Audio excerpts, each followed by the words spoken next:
to the Tunde Lanio podcast, where we're talking with Professor Segun Ojewuyi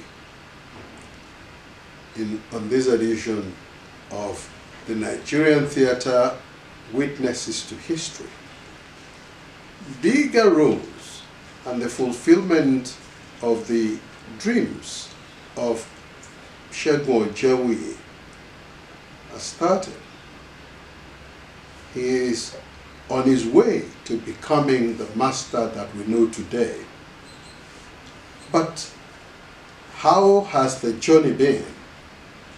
Let's join him as he continues to witness to us his history of the Nigerian theatre, and including those who wanted to short-circuit that dream quite early on.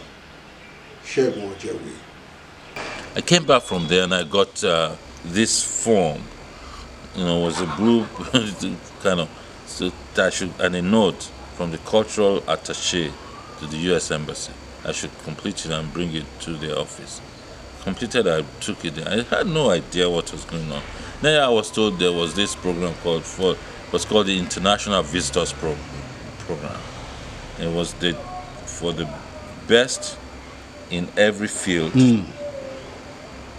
So I submitted. About a month later, I got the letter that I had, been successful.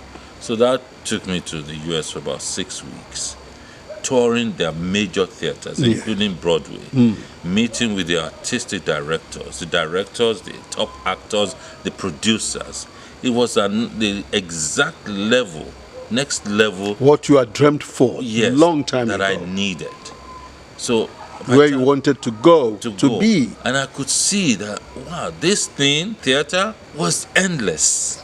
There were people doing it at different levels, higher. And so I was not in the pursuit of something meaningless. And I came back. The British Council too also sent the form. It used to be the Commonwealth Scholarship. It became the Commonwealth British Foreign Office. Chevening. They sent the form to me the first year through the director of the Center for Cultural Studies, where I had returned to work, and she kept it. I always had these experiences along the way. She kept it? Yeah, You didn't receive it? I didn't receive it. She kept it. When the deadline was near, they contacted me and said, "Where is the form?" I didn't receive any form. So I went to meet with the director. I'm not saying her name now. And she, actually said to me, "Oh yes, I got the form. Are you people? Why is it you all the time? You just got the American, and now the British are coming. What is it about you?" Were you in competition with anyone? She was a professor and the director of this center. I was just there, I said, I didn't even know about the form. And I hadn't. He said, "Well, I got the form.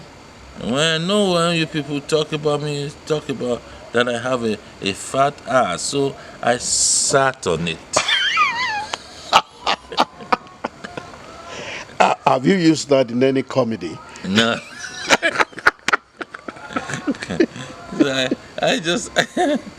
This was my reaction to. I laughed. Say, you're not angry? I say, I'm amused. And so the point is that if it was meant for me, you would not have been able to sit on it. Yeah. So I walked away. I went to Bodeoso and said, "Forget it." Dele Jagele was also on the faculty there too. Said, "What could you do about it? Just leave it. Just go away." So next year, following cycle, they sent it to me directly. The area I liked most, one guy came from the BBC to train us, was the making of documentaries. That totally appealed to me. Very powerful. And I always looked for how to translate these things into stories, into things that people could visually You should just keep the thread. Recognize. At the end of the interview, we had that conversation about university to go. I said no. I actually left a PhD program. Was to proceed to the PhD, and I left because I just wanted to be a director. So I asked them if it was possible for them. It's a scholarship. The intent of the scholarship was to provide people the opportunity to go do research for their scholarly growth and development. So we could use the same for professional development. So what do you mean? I said professional development. Instead of sending my documents to universities, send them to the theaters in England, the big theaters, and let me go there and be the base for my research, but will be professional. So I'll have the opportunity to understudy them, to direct there, and that would be really. I said, well, this is not what it's written for. So we would love to. That's why we stopped it, because your interview was so excellent that way. We shouldn't even be having this conversation, but unfortunately we can't do that. So I left. But I was so happy that my interview was successful. And I was even considered to be a finalist, because it was, Commonwealth, it was big. About 2.5 months later, I got a letter. So we had continued to review our conversation and your suggestion. And we've decided to bend the rules to accommodate your request. So we would need this from you. So I did my first dossier or so portfolio, gave to them. And within 3 weeks they were back. The Birmingham Repertory Theatre, the Liverpool Playhouse, and some theatre research, something in Cardiff. Those were, so choose. I chose 2, Birmingham and Liverpool. So because of the history of the slave, trade with Liverpool. Yes. And then Birmingham with its diversity. Multicultural society. Yes. So one from the northeast, one in the midwest, and then workshop at the National Theatre of Great Britain. So those were the things. And in England, in the Liverpool, I got there like associate artistic director, which meant I was top from the top. That was like what was happening, it also meant I had to be on the board of the theater. A board was made of businessmen, politicians, and we the artistic directors. There were just 3. So I learned how to manage the theater, the institution itself. Yes. All its departments, the funding sources, fundraising, management, everything. It was incredible. And then it was time to pick the coming season, and I was asked, okay, as a director, what would you want to direct, for the season? And I surprised them. I proposed Waiting for Godot. Ooh. What? You want to do that? I said, yes. I read it in school. I did not quite understand it. But I've been reading it again, and now I know exactly what it's saying to me. They actually asked me to, which was unusual because they were so doubtful of everything. So they asked me to make a presentation to the board. I was a member of the board, but I was kept outside for that meeting. I came in, made my proposal to say this is what I want to do, this is what and when I was done, they were applauding. For that meeting, I came in, made my proposal to say this is what I want to do, this is what and when I was done, they were applauding. So I directed it, and everybody was like, what's going to happen? Because you would have, the preview night for the press. And you waited for the press review. Which would determine the sales when, so everybody was, what's good? And it came out positive review. It was in the Guardian and in the Echo, that's the Liverpool newspaper. And they were flying the papers out. Segun, they love you. They love your production. I was cocky. I said, well, I knew they would like it. But there was this Kemi Atondai-Lori, he was teaching at Ife. Yeah. He had also gotten some short-term scholarship to or research or conference to England. He was at Leeds. Was it Leeds or Sheffield? He joined the train to come watch it. In Liverpool. And that night, because we had a reception after, he was walking. He said, look, he was declaring to everybody who could listen, I'm a Nigerian. I know. I knew him in Nigeria. Now, I don't, I know this, but that's part of my own story. Yeah. I've got to tell them. Yeah. The same woman who had sat on that had lobbied after lobbied the British Council, and so they finally gave her a 3-month grant or visitors thing at Cambridge. I started receiving. She read the review in the Guardian.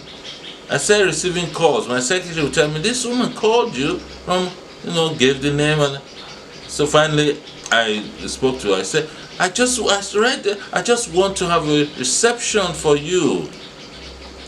So they paid, I went to Cambridge, all the professors, and it was for her own glorification. To say, oh, this was my staff. I didn't mind, the same person. Yeah. She could do that. So I just, that's life, And so I directed that, and I got, this was 1990 or 91, when the Soviet Union came down. Yeah. So we came up with this idea of a festival called the Red Star Buhaha. It was a youth theater festival that brought youth theater companies from the Eastern Bloc to Liverpool. And it was. So say, how did you come up with that? Well, just thinking about this, I'm an international person, so the theater supported, and it was a huge success. Then I ran workshops on that and King Solomon on African theater in the Actors Center in London, in Birmingham.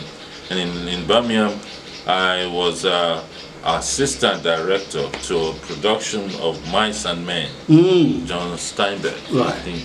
And then I proposed a Nigerian production of Orike of a Grasshopper. So all the while I was doing this, I was also now writing for a magazine in Nigeria called the Classic Magazine by Mimufe. Yes. What's her name now? I was writing London Beat, just experiences, in London, and I didn't know that I would just send it in. I didn't know that I had become successful in Nigeria. That people were rushing to buy the magazine to read London Beat. It was a serious observation, but also I laced it with humor, so that it would be easy to read, to digest. One of the articles that people were referencing most was titled "My Friend, the Ignoramus,"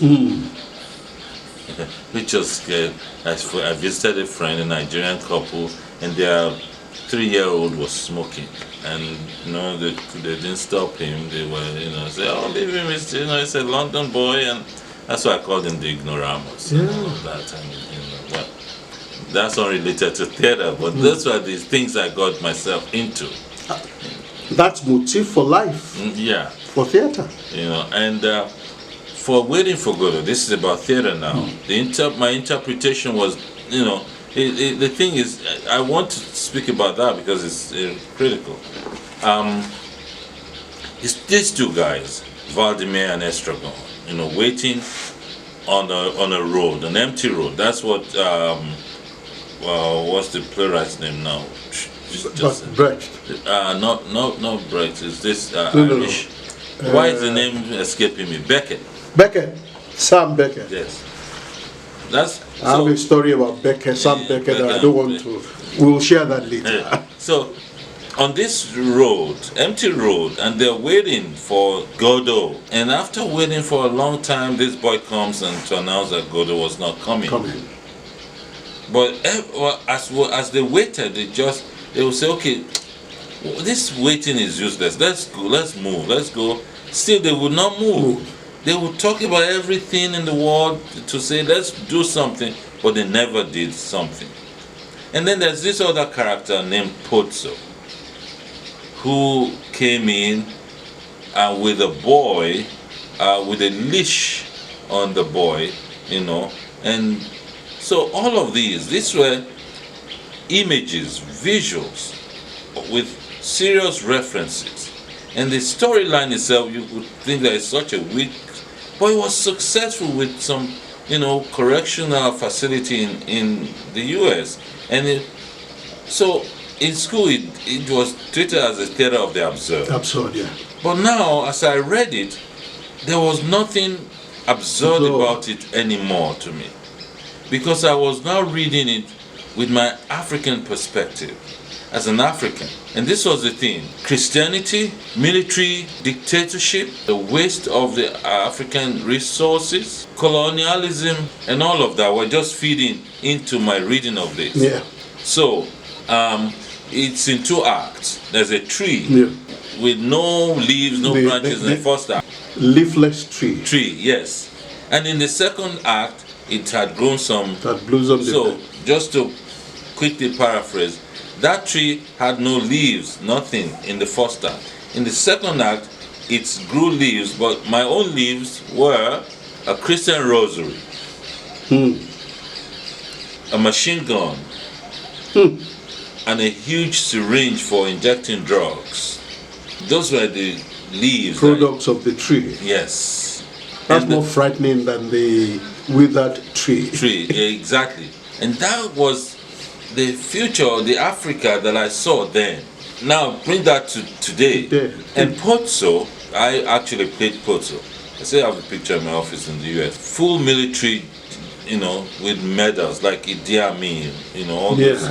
And we've lately had our own in Abacha and all. That was the oppressive. And the boy with the leash that Pozzo had, I made the Western, the American European business person who had always been the co-conspirator with those military dictators, always. in siphoning away our wealth, our resources.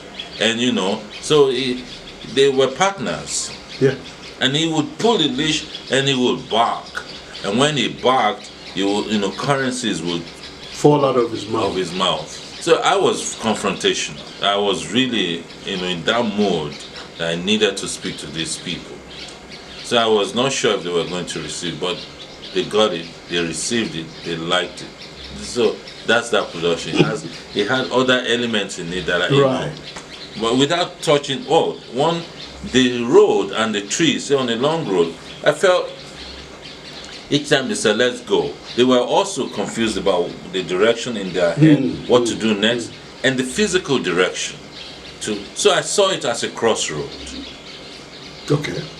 And the seat of a shoe in Yoruba land, the god of choices. And I saw that as, presenting all kinds of foreign attractions. Like you go to the market, kami. Yeah. And so you were confused in what direction to take. That was for me the state of the African post-colonial, that we were now in that confused state, and so we were the ones trapped at the crossroads, the toy, played with by a shoe. That's right. And that's where I said, so the Yoruba mythology also fed. So when I wrote about it, they felt, oh wow. That's what I said. I had to make a statement. I had to do something. It's always been the way I walked. That spoke to me.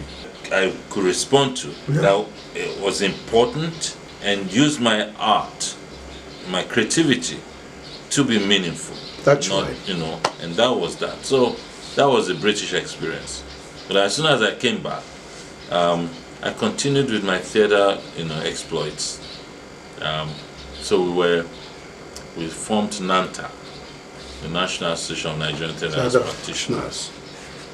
And I became the first National Secretary General. And we embarked on this advocacy project, which was to educate the society about the profession of theater, not just as a university academic exercise, but a professional pursuit away from the universities, where people make their living and dedicated their careers and their lives. That's right. That was the vision we had. Mahmoud Ali Balogun, graduated from Ife, was the national president, and I was the secretary general.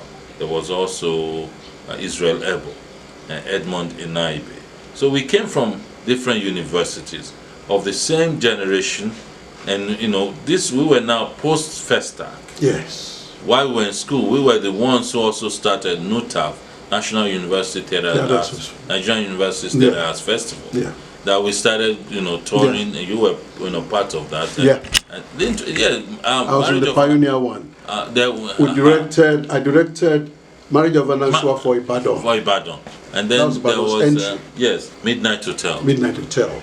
Just by Akinwale, when it was back. Yes. So that was the Marriage of Ananswa was the one for Ibadan, and that was where we started. So with that movement, this was really important, because before then, these universities trained their pockets of students, graduated them. Now starting with your set, we were now taking control. It opened the door, so we were meeting and interacting with our peers from other universities. Because the first meeting for NUTAF was held in the departmental library of the University of Ibadan, Theatre Arts Library.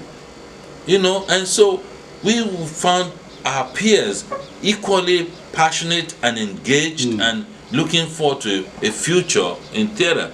That fired the beginnings of NANTA, the professional movement. So I was really engaged. Also, about 3 months after I got back from England, I was invited to the U.S. Information Service in the U.S. Embassy to be the senior cultural affairs specialist. See, all of these things, my training in theatre, my exposure to fellowship in the UK, NANTAP, and the cultural thing. So this was about policy, was execution, first analysis, definition, execution, and then exchanges between artists, politicians, educators, journalists, between the two countries, and just facilitating the cultural interaction. It was an incredible job. I enjoyed it, but I would go to work. I would close from there, go to the theater to do NANTA. That's impressible. That's what one would say to describe Segun Ojewuyi in his experience at navigating his growth in theater to the master that he is today. And the truth is that his experience in that kind of way is not just for him. Others had similar experiences. I'm sure that we may be hearing more such experiences as we continue with the Nigerian theater witnesses to history.